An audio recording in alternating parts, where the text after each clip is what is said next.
누구에게 일을 맡기십니까? 맡길 일이 있을 때 누구를 찾으시죠? 성경에 따르면 믿음은 맡김으로 표현됩니다. 예를 들어 우리는 하나님을 믿기 때문에 그분께 모든 것을 맡기는 거죠. 이것을 위탁, 전적인 위탁이라고 표현합니다.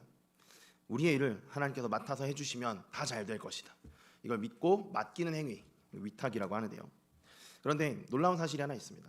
그것은 하나님께서 우리의 일을 맡아서 해주시는 하나님께서 우리에게 다른 사람의 일을 맡기시기도 하신다는 겁니다. 그것을 우리가 종종 사역, 또 사명, 소명 이런 이름으로 부르기도 하는데요. 사실 알다시피 우리 모두가 믿음직스럽지 못하잖아요. 하나님께 그 기대에 부응할 만큼 믿음직스러운 사람들이 아닌데 이런 우리에게 사역을 주신다, 우리에게 일을 맡기신다, 참 놀라운 일입니다. 왜냐하면 이 사역을 우리에게 맡기신다는 것은 그가 우리를 믿어주시고 계시다는 증거이기 때문이죠. 믿으시니 맡기는 것 아니겠습니까?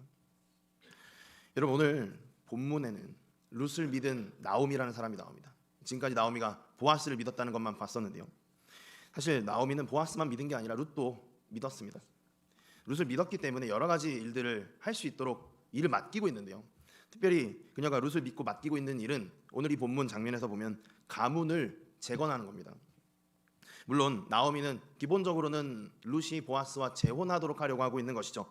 하지만 룻이 재혼하게 되면 자녀를 낳을 거예요. 그러면 모든 남성이 죽고 과부 둘만 남아있던 엘리멜렉 가문이 다시 재건될 수 있게 됩니다. 사실 나오미가 순번으로 따지면 먼저 재혼해야 되는 순서인데 나오미 자신이 아닌 룻을 재혼시키는 이유도 자신이 결혼하는 것보다는 룻이 재혼하는 게 자녀를 생산하고 가문을 재건하는 일에 훨씬 더 효과적일 것이라는 믿음이 있기 때문입니다. 그런데 만약에 당연히 젊은 여자가 결혼하면 더 자녀도 많이 낳고 가문 재건하는 데 유리하겠죠. 하지만 나오미가 룻을 못 믿는다면, 혹시 룻이 배신하고 떠나진 않을까, 이런 식으로 룻을 의심한다면 절대로 보아스와 재혼할 수 있는 기회를 자신이 안 가지고 며느리 룻에게 양보하지 않을 겁니다. 또 만약에 룻이 서투르러서 보아스와 만나려고 하는 이 모든 일에 필요한 이 조언들, 나오미가 지금까지 룻에게 건넸던 그 모든 조언들을 잘 못 따르고 실수하고 넘어지면 또 보아스를 못 만나게 되고 그러면 재혼하는 데 실패하게 되잖아요.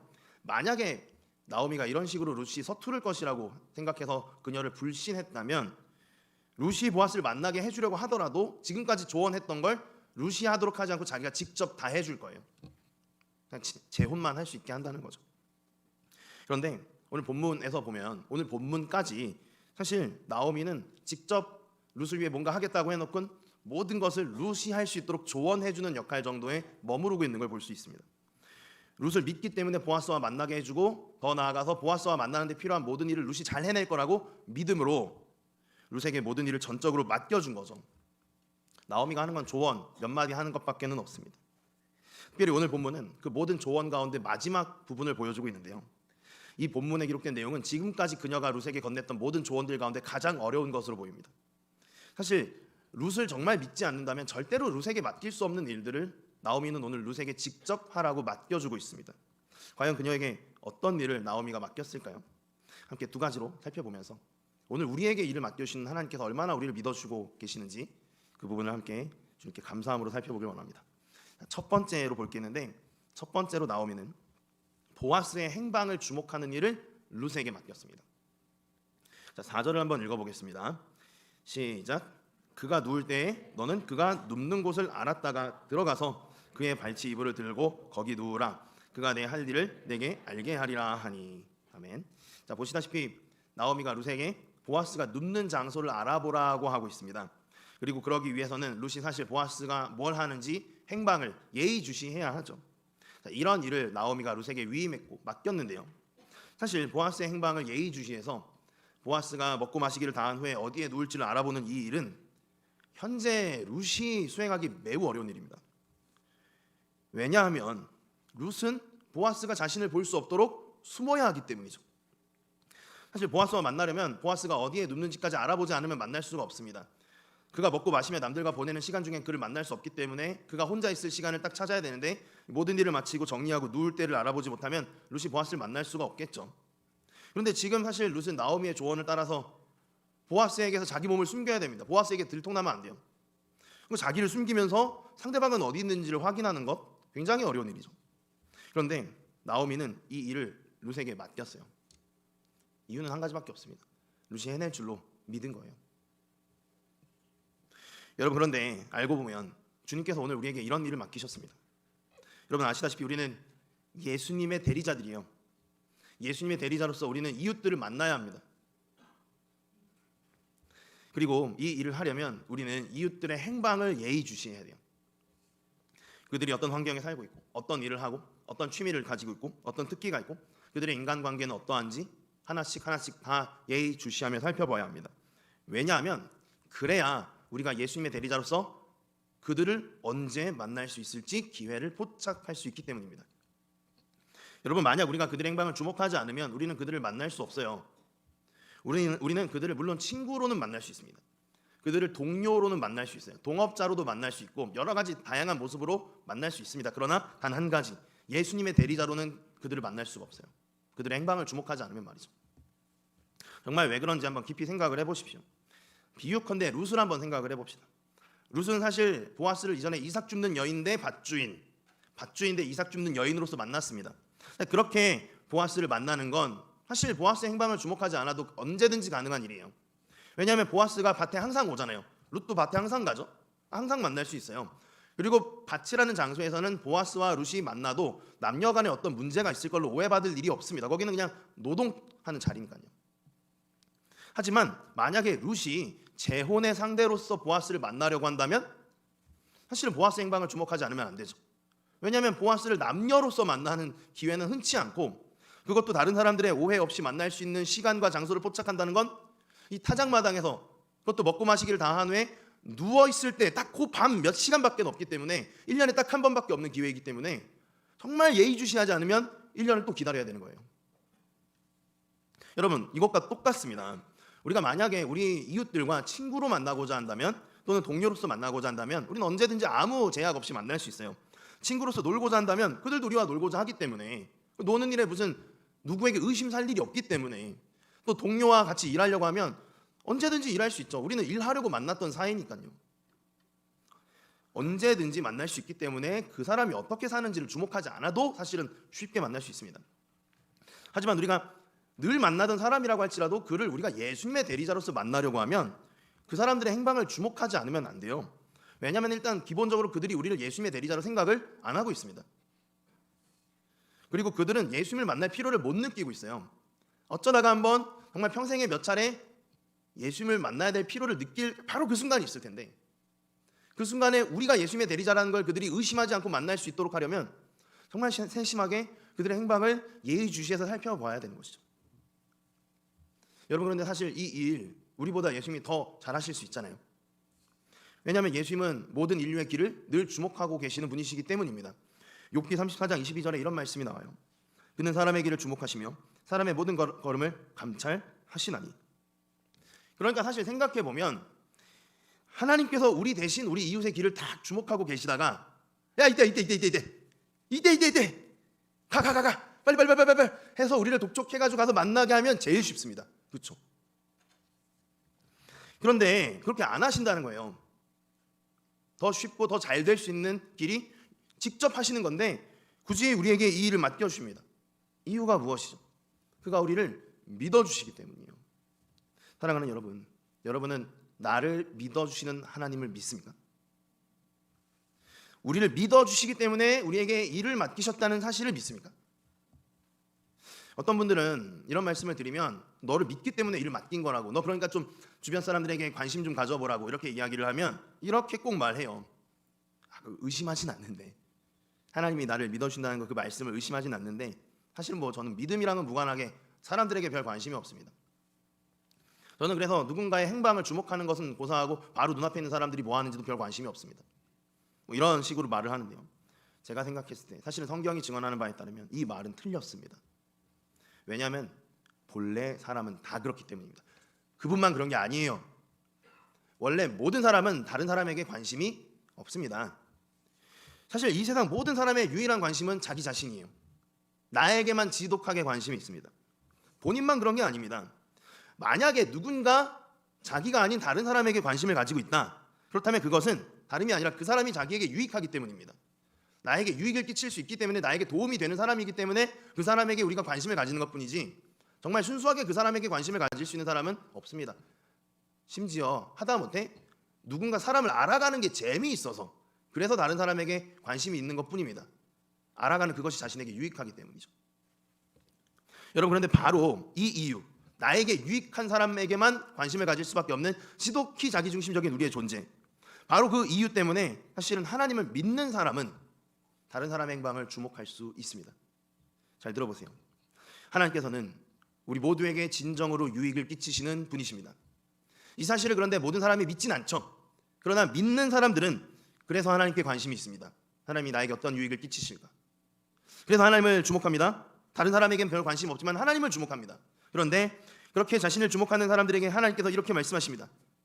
내가 너를 믿어서 다른 사람을 주목하는 일을 너에게 맡길 거라고. 그리고 그렇게 그 말씀을 하시면서 동시에 이렇게 말씀하십니다. 너가 만약 다른 사람에게 관심을 가지는 그 일을 한다면, 그들을 주목한다면 그 일은 너에게 유익할 거라고. 그래서 하나님을 믿는 사람들은 하나님을 주목하다가 나에게 일을 맡기셨다는 사실을 깨닫게 되고, 나에게 맡기신 그 다른 사람들을 주목하는 일을 하는 게 나에게 유익하다는 것을 깨닫게 됩니다. 그리고 하나님을 믿기에 그 말씀들도 믿게 되죠. 그래서 하나님을 믿는 사람은 다른 사람을 주목하여 볼 수 있게 됩니다. 그러나 이 모든 말씀을 하시는 하나님, 그 하나님을 의심하거나 불신하는 사람은 그래도 다른 사람을 주목하지 못하겠죠. 하나님을 못 믿는 그들에게는 하나님이 나를 믿어서 이 일을 맡겼다는 것도 믿음직하지 못한 말로 들릴 것이고, 이 일을 하면 나에게 유익할 거라는 말도 별로 믿음직스럽게 들리지 않을 것이기 때문입니다. 여러분, 실제로 우리는 성경에서 예수님을 믿는 사람들은 다른 이들에게 주목을 잘 하더라, 이 사실을 보게 됩니다. 사도행전에 베드로가 그런 사람이었어요. 사실 베드로는 지극히 개인 중심적인 사람이죠. 심지어 부활하신 예수님을 보고도 자기 생계가 걱정이 되어서 나는 물고기 잡으러 간다고 앞장섰던 사람이 바로 베드로입니다. 그런데 그 베드로가 변했어요. 예수님의 믿음으로 정말 많이 변했습니다. 사도행전에서 그 모습을 보여주는데, 사도행전 3장 1절에서 4절에 보면 베드로가 겪었던 상황이 소개되어 있습니다. 제9시 기도 시간에 베드로와 요한이 성전에 올라갈새 나면서 못 걷게 된 이를 사람들이 메고 오니, 이는 성전에 들어가는 사람들에게 구걸하기 위하여 날마다 미문이라는 성전문에 두는 자라.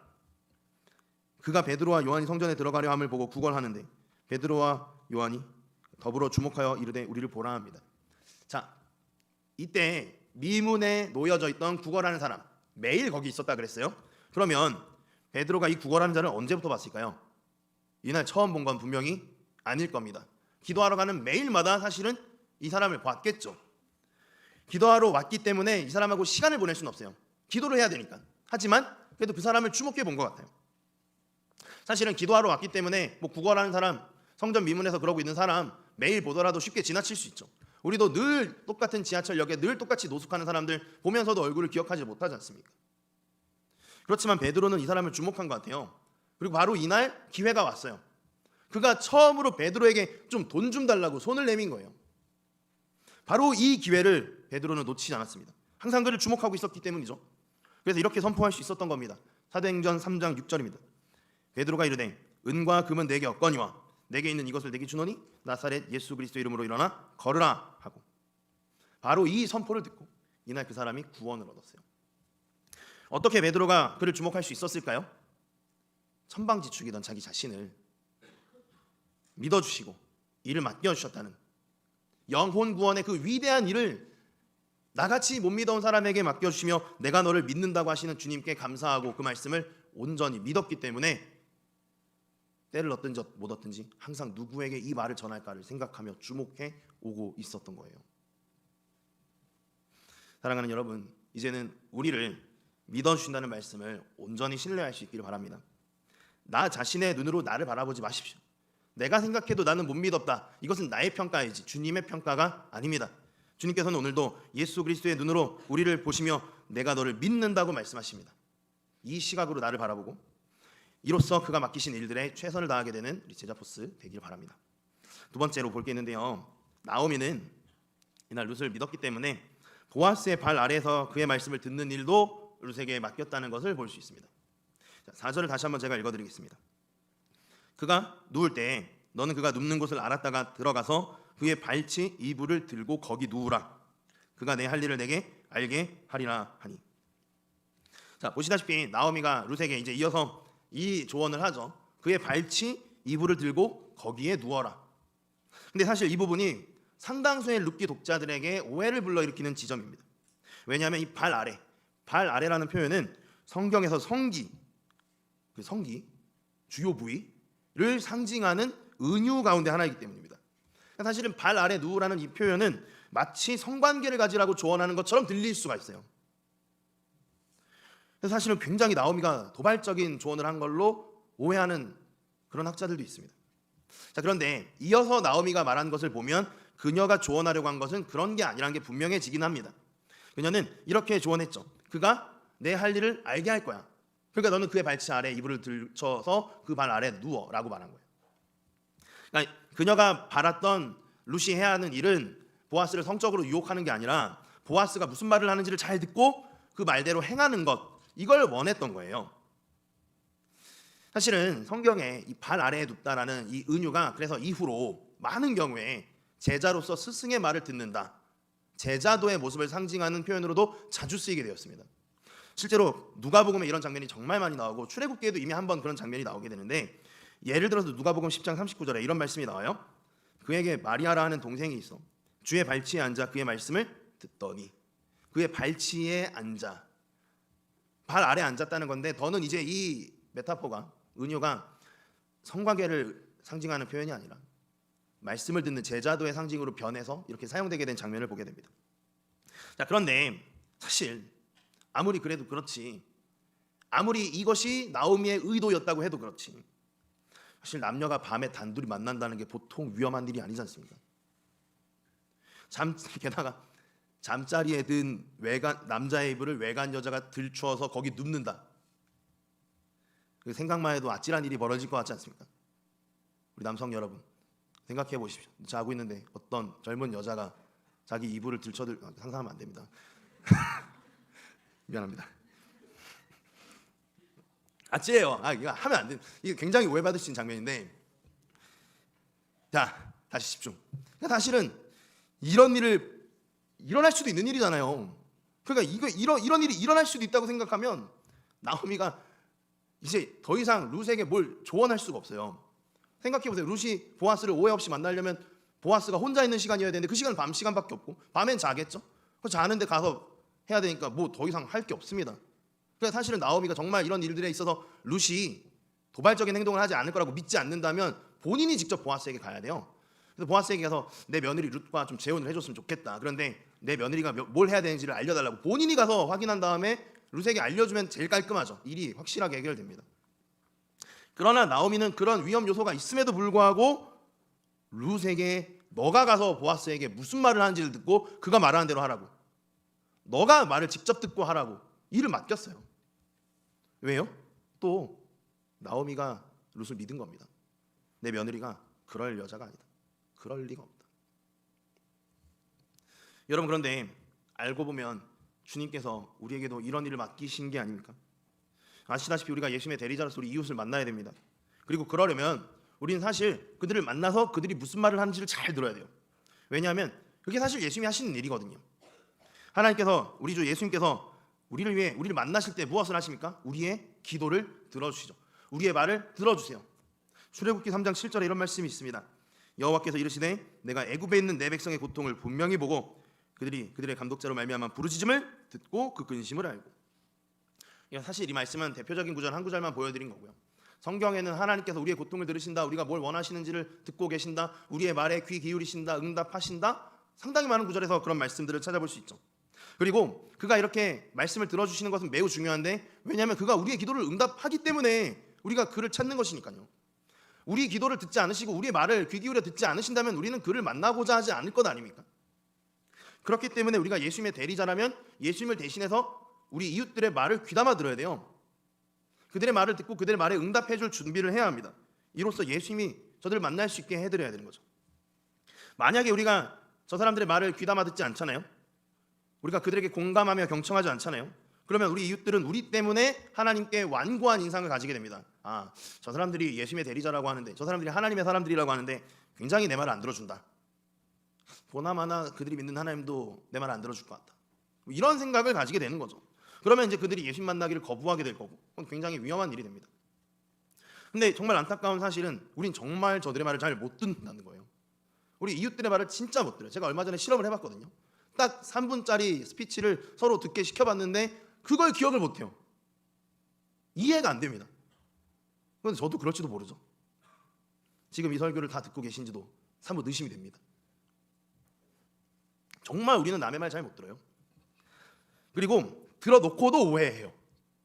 말은 똑바로 들었는데 의중을 오해한다는 거죠. 그리고 의중을 파악하고도 그대로 해주기를 싫어해요. 그렇기 때문에 우리가 저 사람들의 말을 직접 듣는 것보다는 하나님께서 그냥 들으시는 게 낫습니다. 하나님께서 저 사람들의 말을 듣고, 우리 이웃들의 말을 듣고 우리에게 야, 저 사람들이 이런 걸 원해, 그러니까 너 이거 해줘야 돼 라고 차라리 하나님의 명령으로서 우리에게 전달이 되면 하나님의 명령이니까 차라리 그렇게 순종하는 자세로라도 할 수 있잖아요. 그런데 그럼에도 불구하고 하나님께서는 본인이 직접 들으시고 계시고 또 본인이 직접 응답하실 수도 있으면서도 굳이 우리에게 너도 들어봐, 너가 들어야 돼 라고 우리에게 이 일을 맡겨주십니다. 이유는 무엇이냐? 믿어주시기 때문이에요. 우리가 잘 들을 것으로, 잘 응답할 것으로. 실수투성이지만 할 수 있을 거야 라고 믿어주시는 겁니다. 여러분, 그렇다면 이제 우리가 어떻게 해야 될까요? 믿어는 주시는데 잘 못하는 우리의 모습, 저는 여러분에게 한 가지를 공통되게 제안하고 싶습니다. 그것은 우리 모두 먼저 남의 말을 듣기 전에 우리의 말을 잘 들어주시는 하나님께 우리의 말을 솔직하게 고백하는 거예요. 그래서 나 같은 자의 말도 귀담아 들어주시는 하나님을 경험하는 겁니다. 시편 5편 1절의 고백이 우리 모두의 고백이 되어서 늘 주님께 우리의 마음을, 우리의 생각을 아뢰는 거예요. 한번 같이 읽어보실까요? 시작. 여호와여, 나의 말에 귀를 기울이사 나의 심정을 헤아려 주소서.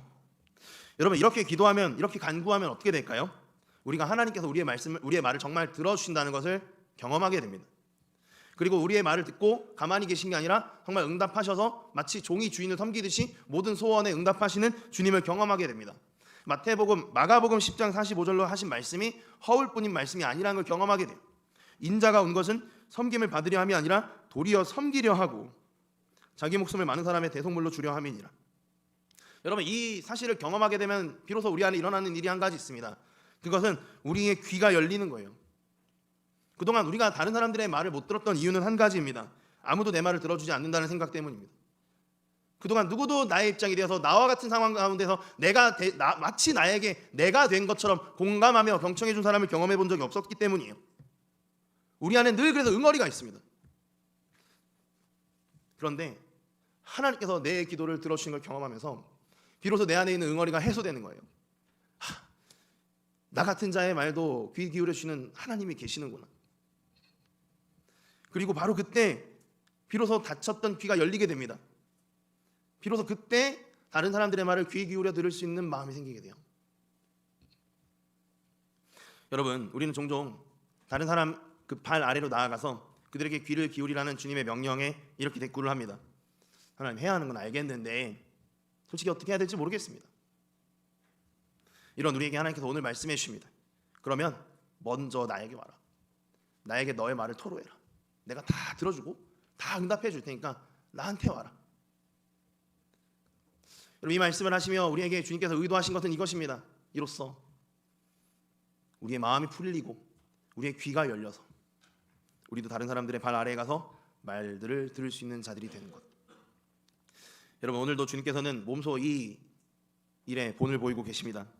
마태복음 20장 32절로 하신 말씀은 그때 사람들에게만 하신 말씀이 아니라 우리 모두에게 하시는 말씀입니다. 예수께서 머물러 서서 그들을 불러 이르시되 너희에게 무엇을 하여 주기를 원하느냐. 우린 종종 하나님께 기도할 때 내가 기도한 대로 안 들어주실까 걱정하잖아요. 근데 놀랍게도 이날 예수님께서는 먼저 물어봐 주셨어요. 내가 뭘 해줄까? 그리고 그에게 자기가 원하는 것들을 말했을 때 하나님이신 예수님께서는 그들에게 이렇게 말씀해 주셨습니다. 34절인데요. 예수께서 불쌍히 여기사 그들의 눈을 만지시니 곧 보게 되어 그들이 예수를 따르니라. 그들이 원하는 대로 해주신 것입니다. 저는 오늘 여기에 계신 모든 분들이 주님이 들어주신 이 놀라운 경험을 경험하게 되길 원합니다. 그래서 우리를 믿고 맡겨주신 다른 이들의 말에 귀 기울이는 그 일들을 시작하실 수 있게 되기를 바랍니다. 말씀 정리하겠습니다. 여러분, 오늘 우리는 우리를 믿어주심으로 우리에게 일을 맡겨주시는 하나님에 대해 살펴보았습니다. 사실 믿음직한 사람들은 아니지만 주님께서는 우리를 믿어주셔서 우리에게 정말 사실 굉장히 중요한 일들을 맡기셨습니다. 다른 이들이 예수님을 만날 수 있게 하는 일, 그리고 다른 이들이 예수님을 만날 수 있게 하기 위해서 우리에게 정말 중요한 두 가지를 직접 하라고 말씀하십니다. 너가 다른 이들의 행방을 주목하여 보고 너가 다른 사람들의 말을 귀 기울여 듣고 그들에게 응답해라. 오늘 우리를 위해서 주님께서는 먼저 이 일을 해주셨습니다. 우리의 행방을 주목하여 주시고 우리의 말을 들어주셨습니다. 그런데 알고 보니까, 돌아보니까 주님께서는 또 이 일들을 직접 하신 게 아니라 우리보다 앞서 우리 신앙의 길을 걸어갔던 선배들을 통해서 우리에게 해주셨더라고요. 믿는 부모님이 계신 분들은 그 부모님을 통해서, 믿는 선배들을 통해서 우리의 행방을 주목하여 보고 우리의 말에 귀를 기울이게 하셔서 그의 일을 대신하게 하셨더라고요. 그들을 믿고 그들에게 그 일을 맡기셨더라고요. 이제는 주님께서는 그들에게 그렇게 맡기셨던 것처럼 우리에게도 맡기고자 하십니다. 나를 믿는다고 말씀해 주시면서 함께 가지 않겠냐고, 내가 너를 믿는다고, 너가 못 믿어도 나는 믿는다고 그렇게 말씀해 주십니다. 심지어 너가 아니면 이 일을 할 자가 없다고, 같이 가자고 말씀하십니다. 부디 이 일에 동참하지 않으시겠습니까?